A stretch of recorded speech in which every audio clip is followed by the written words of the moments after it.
नवाबगंज तहसील से बड़ी खबर आ रही है। अस्पाक निवासी बंजरिया रिठौरा रात के अंधेरे में अपनी पत्नी के साथ ससुराल जा रहे थे।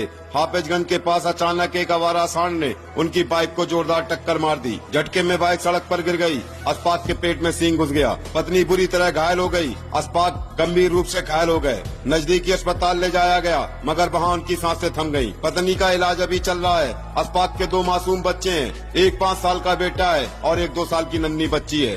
आज इन मासूमों को ये भी नहीं मालूम कि उनके सिर पर पिता का साया उठ चुका है। कैसे समझाया जाए इन बच्चों को कि अब पापा घर नहीं आएंगे। भीड़ में खड़े ये मासूम बार बार अपने पापा को ढूंढ रहे थे। नन्ही बेटी हर किसी से पूछ रही थी, पापा कहाँ हैं, पापा कब आएंगे। उसके मासूम सवालों ने सबकी आंखें नम कर दी। बेटा चुपचाप खड़ा था, शायद वो समझ भी नहीं पा रहा था कि घर में ये सब क्या हो रहा है। घर में मातम पसरा है। बूढ़ी माँ का रो रो कर बुरा हाल है। मोहल्ले का हर शख्स गमगीन है। जवान बेटे की विदाई ने सबको हिला कर रख दिया। जनाजा जब उठा तो मासूमों की फरियाद थी, माँ की आह थी और मोहल्ले की आंखों में आंसू थे। आज सबसे बड़ा दर्द उस बूढ़ी माँ के दिल में है। वो माँ जिसने अपनी जिंदगी की 2 रोटियां बेटे की परवरिश में लगा दी, अपने अरमानों को कुर्बान किया, अपने सपनों को बेटे के सपनों में मिलाया। आज वही माँ अपने बुढ़ापे का सहारा खो बैठी। उसके दिल का हाल कौन समझेगा, कौन थामेगा उसके आंसू, कौन देगा उसके जख्मों को मरहम। हर बार जब वह अपने नाती पोतों को देखेगी तो दिल कांप उठेगा कि उनके सिर पर अब बाप का साया नहीं है। जब बहू को देखेगी तो सीने में चुभन होगी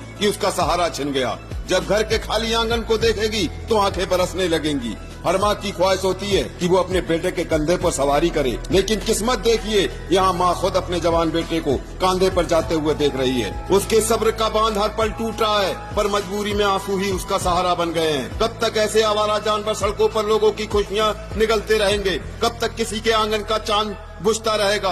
कब तक किसी के घर चिराग उजलता रहेगा? कब तक किसी का घर उजलता रहेगा?